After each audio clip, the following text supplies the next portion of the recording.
Michelle. Daniel, OG Rose, Rose. and today we're going to be talking about differences between demands and pressures based on an anchor that Michelle did recently. Generally speaking, demands are they're in the immediate world around you. It's the kids asking for another piece of pizza. It's the Legos being thrown all over the carpet, whereas pressures can be remembering to pay the tax bill. It could be remember that you need to call someone for work or different things. So pressures can be more outside your immediate vicinity, but you need to do them. So there's something about demands that are right there. They're very present, whereas pressures are more invisible and you have to remember them.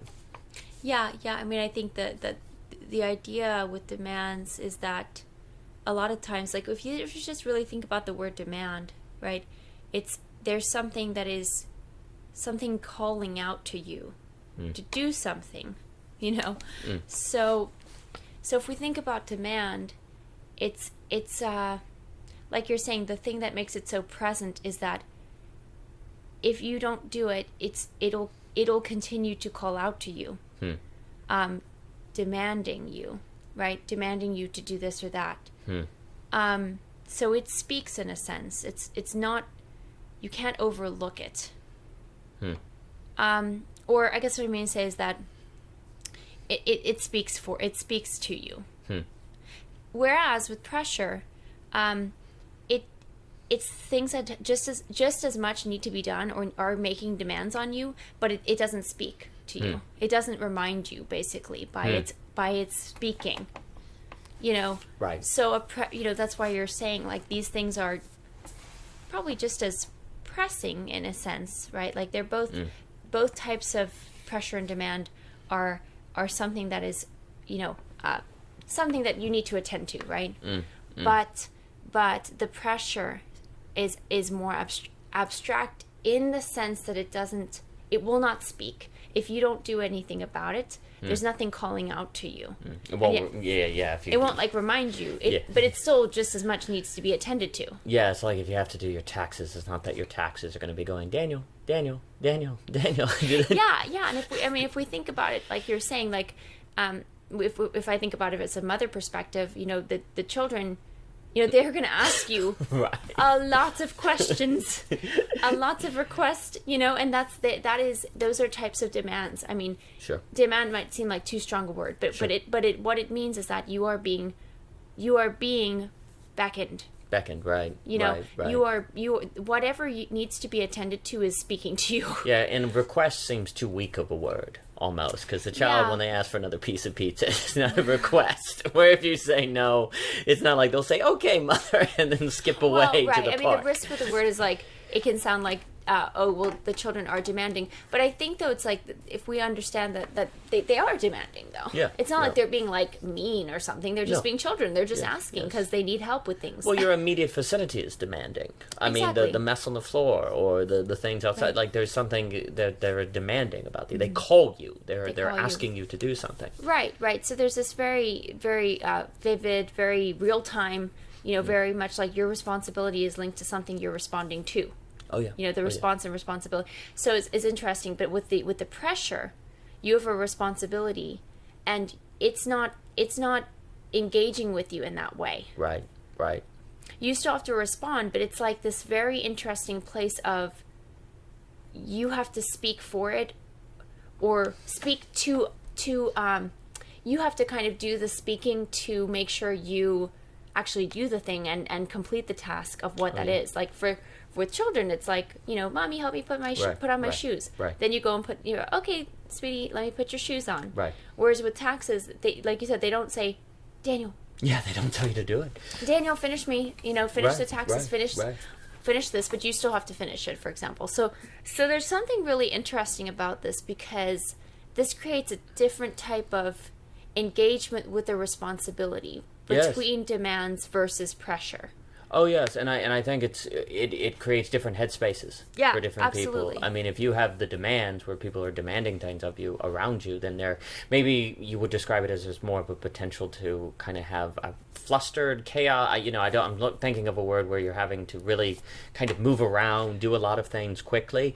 Whereas pressure, your taxes aren't going to make you like move around and do a bunch of things quickly. But knowing that there are things in your life that you have to do that aren't like calling you can make you like existential and paranoid.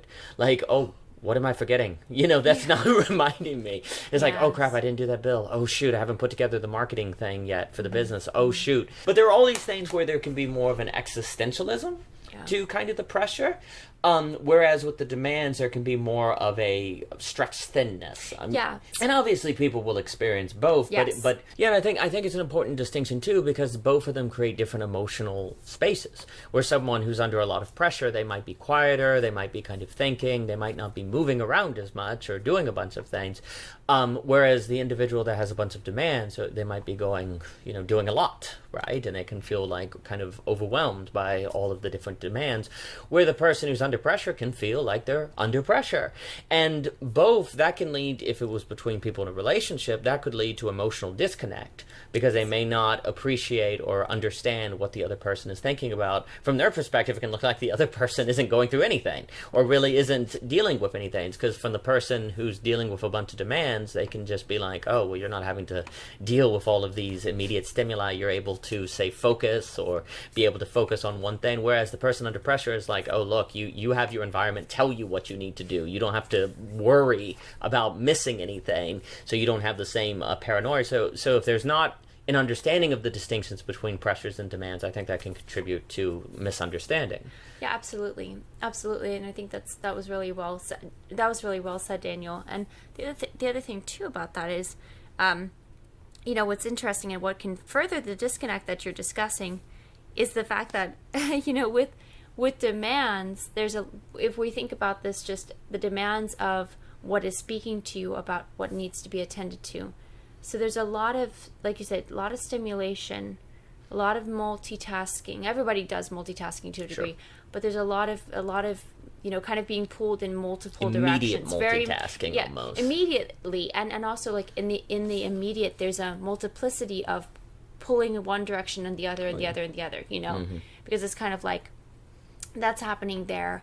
And the thing is too, even if we think about like, I can really only speak fast from my own perspective, but it's sure. like, children need help with this, then you feel like, well, okay, food needs to be made. Okay, well, you could say like, well, the food's not telling you that it needs to be made, but yes, people will tell you they're hungry, right? Right. Or your stomach will tell you you're hungry. Yeah. And so that's another thing and then so there's just these things, and then like, let's say, the phone rings, appointment you've been trying to make or whatever. Oh, sure. And it's just like, I think that there's this, so there's a lot, I guess what I'm going to say is there's a lot that the demand space can feel like you are being talked to.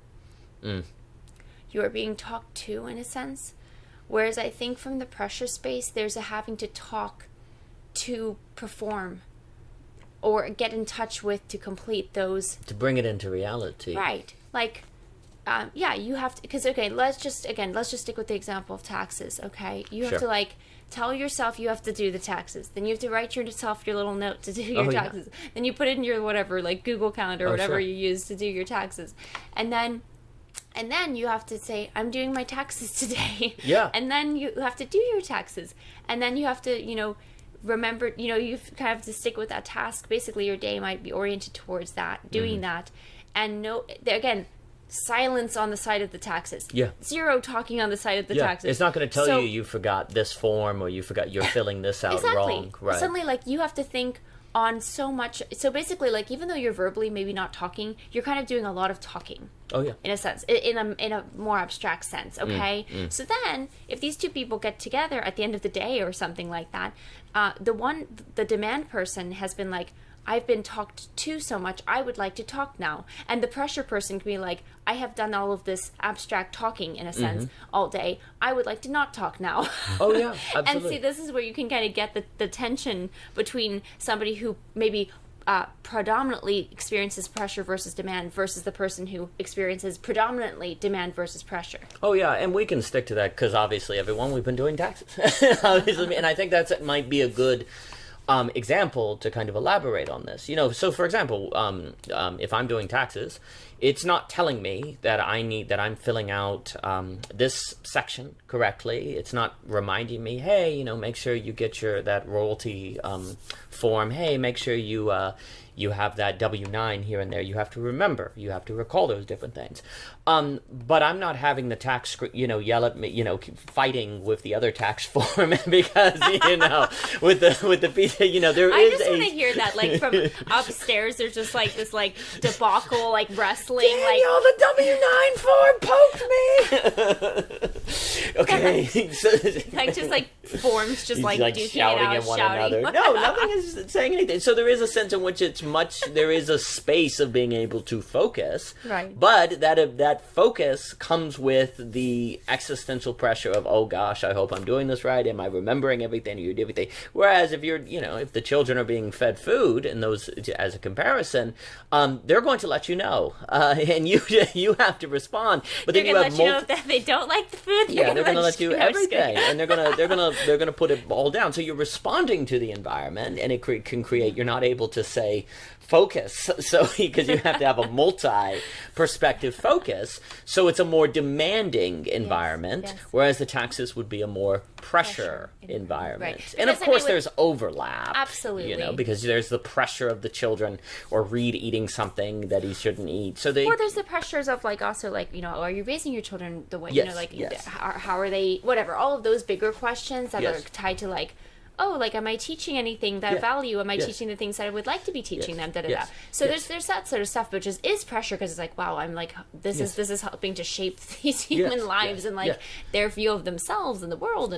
So those are the pressure things. But if we're talking about, like, on the, there's so much that like you're saying, there's always a blend of both.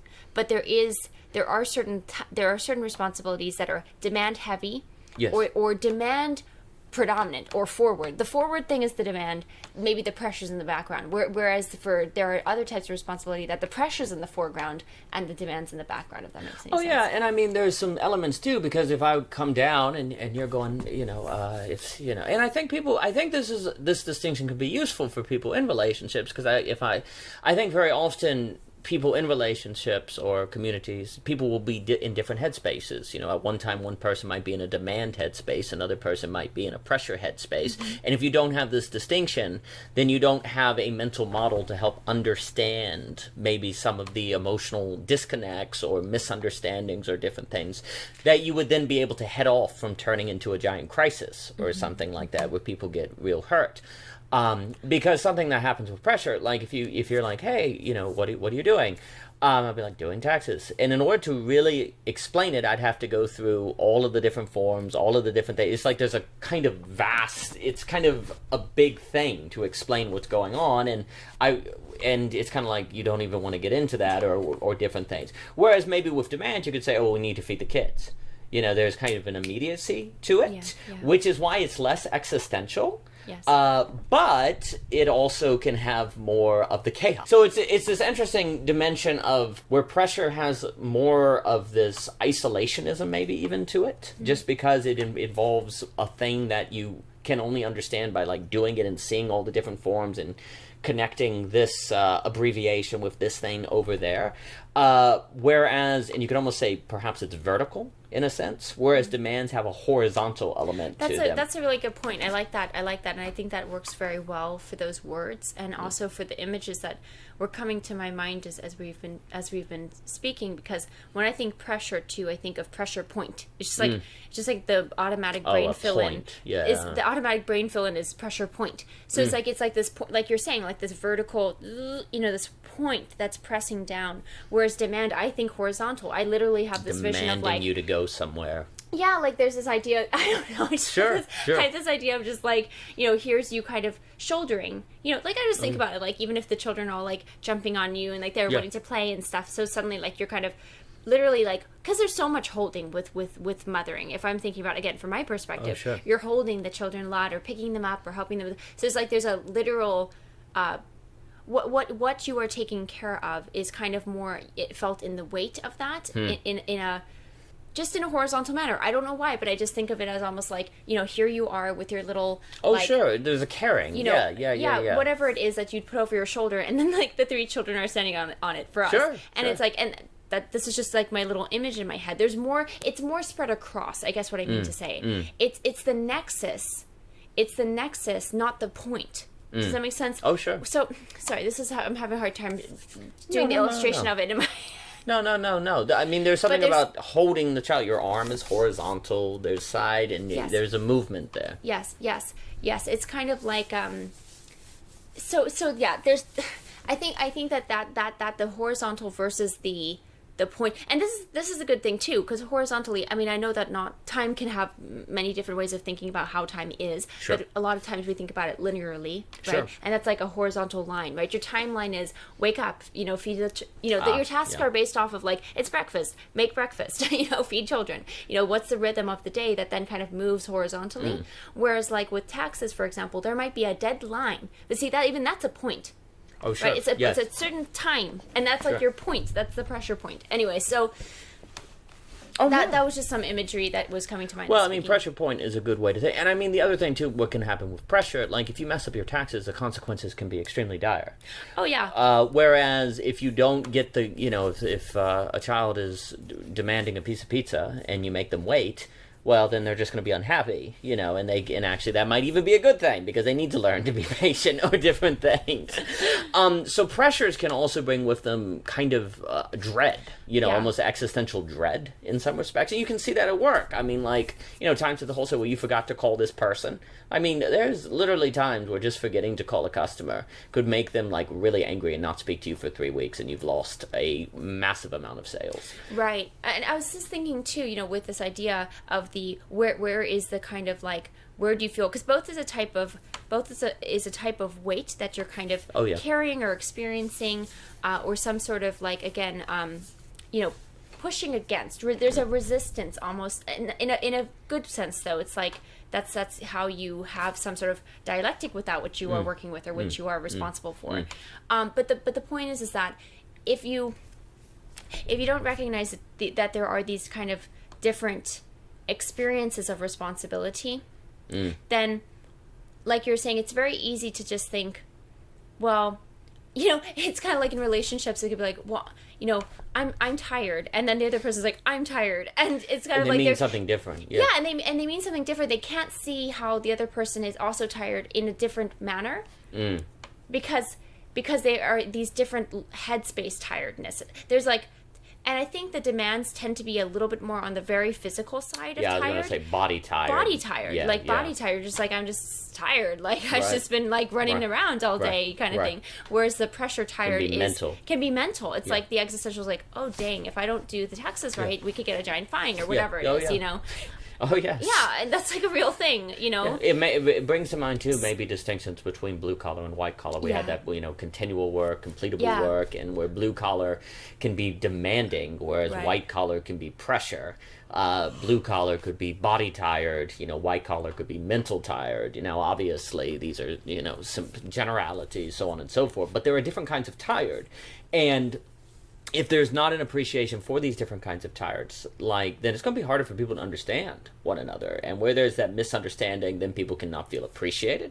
And when people don't feel appreciated, that's when conflict starts, because people get resentful. Yeah, absolutely. And I mean, the comment of, I'm tired, like the other person saying, I think that there can almost be, this can happen a lot where people in relationships, it can almost be this competition for who's more tired. Oh yeah. It's almost like, well, if I can just prove, like, if I can just, but you don't understand. I'm so tired because I think that's not good, because what it's not really embracing is the empathy for difference.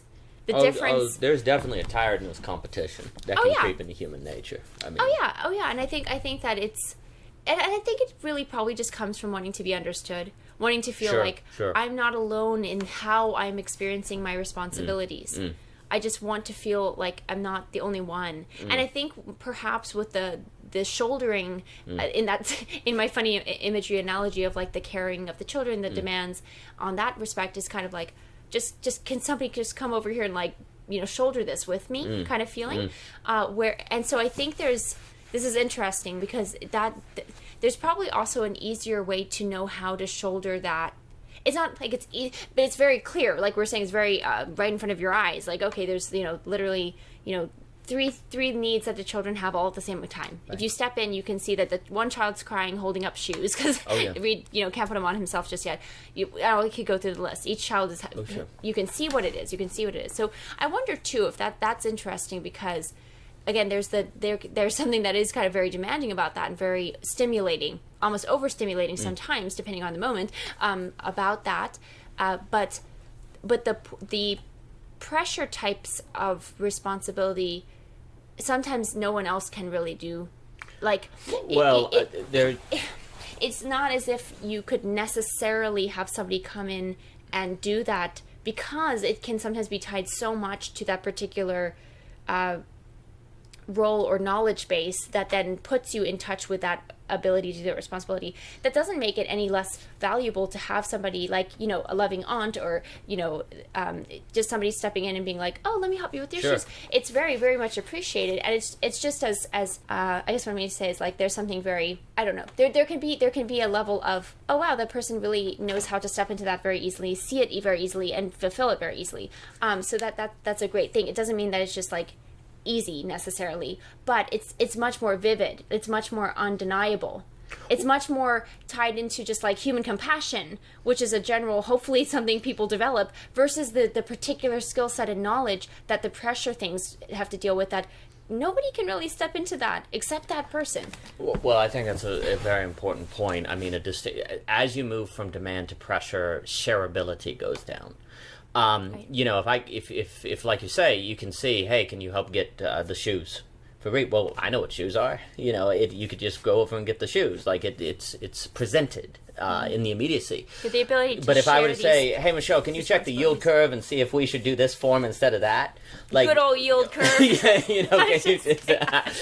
All of that has a lot of quote unquote background knowledge, if you will. But precisely because there's a decline of shareability as you move from demand to pressure. That's why pressure can become more existential because it's more alone. Right. It's necessarily more singular. But this is the interesting thing. You're right that it is more alone. And that's why it tends to feel like pressure because it's like we said, the pressure point, right? It ends up landing on a particular person, right? And it's true, like with motherhood, nobody can replace the mother. It's on a particular person, indeed. But those tasks are able to be shared. The tasks themselves are able to be more easily shared with other family members, or shared, or loving people in the community that and trust that can be like, oh yes, they can. But then what do people? Everyone knows that everyone has to put on their shoes themselves, so they can put shoes on a child who needs their shoes on. But the interesting thing is, so what do people talk about now? One of the things that mothers can suffer is that they aren't able to do anything themselves or something that they want to do, because they're always having the demands of motherhood. So an advantage of the pressure side is just like, you can do this thing. Exactly, it's kind of like you get to concentrate, even though there's the existential of it, but it's like you get to just have a task. You have your thing that you're doing. But your thing feels lonely. Right. Well, it's funny you're saying loneliness, and that's so true. That's absolutely so true. But this is the thing, though. Both feel alone. Yes. Or they can feel alone, depending on the circumstance. Because the thing is that say you've got the demands a lot of times, but say we don't really live in like this village culture, like not that there's some rainbow unicorn village culture. I always I never mean to say make it out to be that way. But there were more extended families living together, more aunts, moms, sisters, and and brothers, whoever, just kind of pitching in with this, that, and the other, bigger families, da da da. So there was more of that ability to share that. So if you don't have that, you can feel very alone in that. Absolutely. But on the other hand, it's a type of alone. It's a type of alone that's tied to the demands. Well, the loneliness versus the type of alone that's dealt with the pressure is a possibly more existential demand, or slightly more existential alone. Sure. But both people feel so. I think that's why this is why it's important to talk about it, because otherwise the two people who feel these different types of aloneness are not going to be able to understand one another. I mean, other. Arguably, so you have this interesting thing where the very fact that demands can be shared can in a sense make the loneliness worse when you're doing it alone, because That's such a great point, Daniel. because you know people could share in with you, and the You're fact like, that just somebody, just like you you could do this. But then, of course, it's the dilemma where life is so demanding. I mean, and it's like there's the efficiency principle, and getting like, okay, well, you take care of these, I'll take care of those. There's a division up of labor simply because of the demands of all the different things that you have to do. But with that comes these trade-offs in different things. So there's this interesting element where, as you move from demand to pressure, there's a loss of shareability, where the very possibility of the shareability of the demand can make the loneliness in that worse, because you know it doesn't have to be the case. But then you can also have in the pressure where you know that you have to do this and no one else can help you. That can also kind of create a feeling of existential isolationism, because it's all on you. And if it doesn't work out, well, you can't blame anyone else, or you can't turn to anyone else, or you can't share it, and there can be an isolationism. Maybe that's a way to put it, where pressure can be more isolationist, whereas demand can be more lonely. Maybe there's a different there, where the demand can feel more lonely because it could be shared, and therefore if it's not, it almost feels worse. Whereas with pressure, it feels more isolationist. I think that's a good way to put it, because it feels like you're saying there's a that type of alone is more like, you know, you can't share it, so I guess you have to accept that. Right. But then you're also like, oh dang, I can't share this. I guess this is on me. So there's like you said, there's a feeling in isolation, which is a type of alone, right. but it's different than the loneliness that can be felt in that responsibility. It's interesting because the very fact that pressure cannot be shared makes that lack of shareability less existential. You know, choice creates existentialism. Yes. So this is interesting now, because we've been saying that pressure is more existential, but the isolationist element of it is less existential because it's more facticity based. It's more based on the nature of pressure to be more isolationist. Because that's what I was going to say. I was like, there is something strangely existential that one can feel in this idea of like, let's just put it in these terms. If you're like, I've got all these demands, I love my role, but I feel tired. Oh, there's certainly an existentialism. And I don't know where I need help, but I don't know where to really turn. But I know that these things could be helped if I maybe had, I don't know, like you just... Well, both of them have existentialisms. Maybe the term for pressure is anxiety. You know, maybe that's the term where there can be more anxiety in pressure. Well, I think it's like more, it's like... Well, angst. Well, this is going to be really stupid. No, it won't be. I was like, it's like, just more pressure.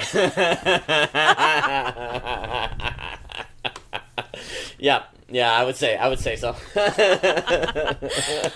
That's hilarious. But I guess I'm just saying, like, there's more pressure. Yeah, there's more pressure. Because it's kind of like, well, if you don't do this, you've got, like, it's like there's just so much, it could cost you so much time. It could cost you so much. Whereas, like, I don't know, it's so funny talking about this, because there's clear things that are similar to the two, but then there are things that are very different. Yes. Very different. Yes. And I guess, I guess it's just like that idea of the gravity. The gravity. And that would be good. That's vertical. Yeah. That's vertical. Yeah. Right? Where there's more gravity, more weight, with the pressure. Because there is an existentialism to demand, because, we were talking about that, and there is an existentialism to pressure. So we're not saying that, when we started out, we were more associating existentialism with pressure.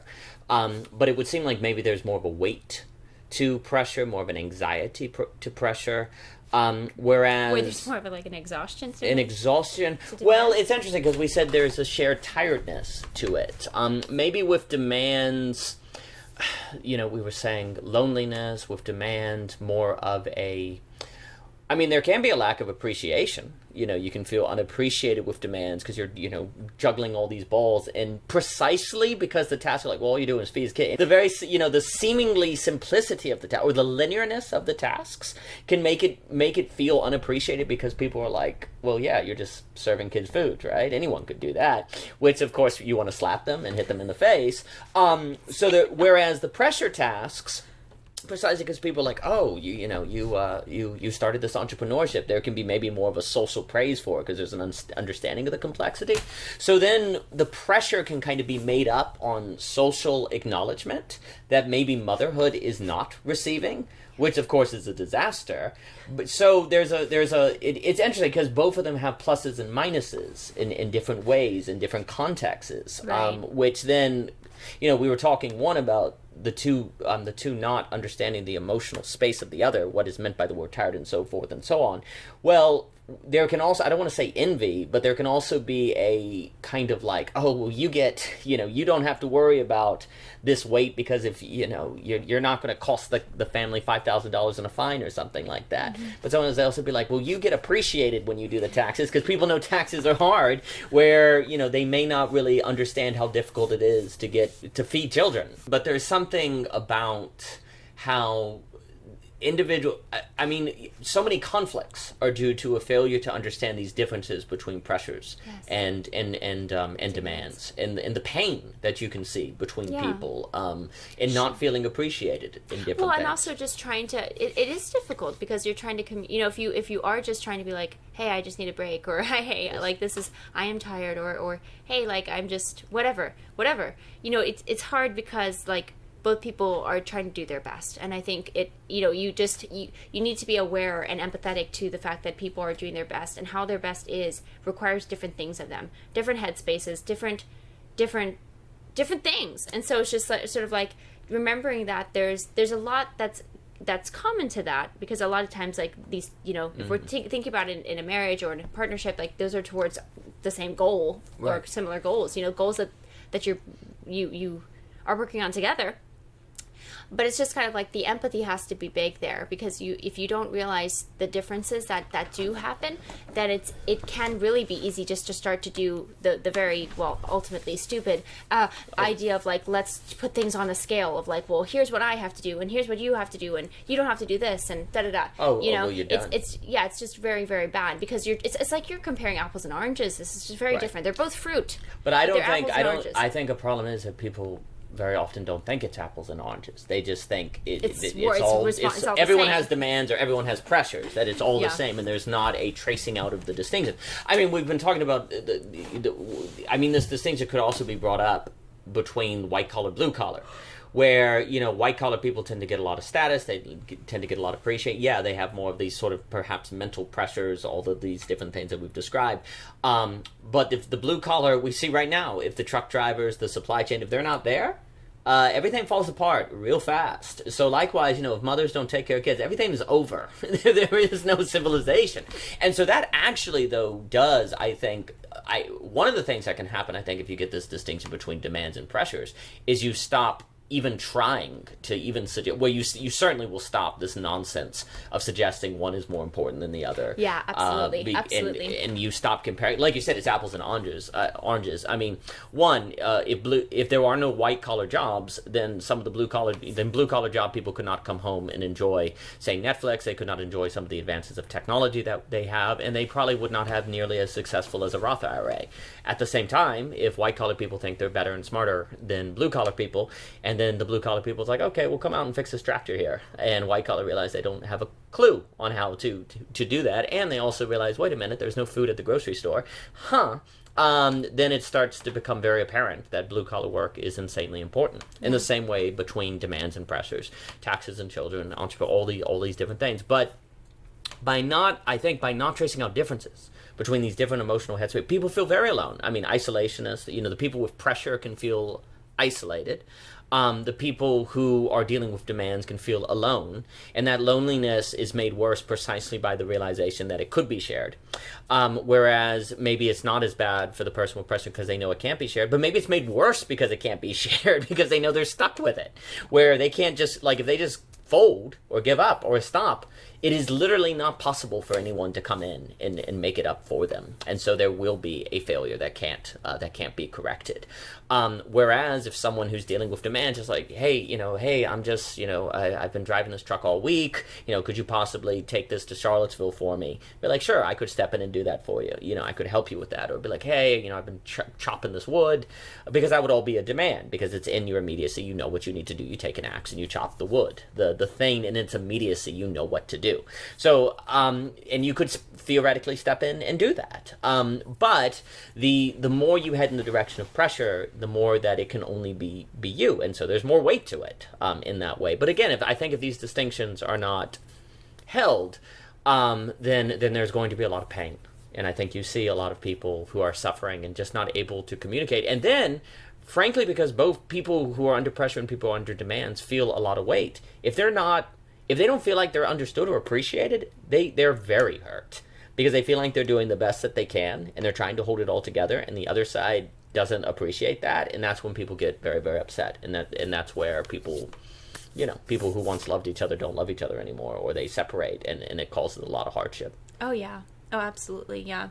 No, and I that's why. So I think that was really neat that, that this distinction of words came about, Daniel, in our conversations, and yeah, I think it's very helpful. It when you give an articulation to something, it's so helpful to be able to see something in a new light, and really maybe even see it for the first time, something that was always happening that you just never really could have the words for. So hopefully, I think it's been very helpful for us, and hopefully could be helpful for someone else out there. Absolutely.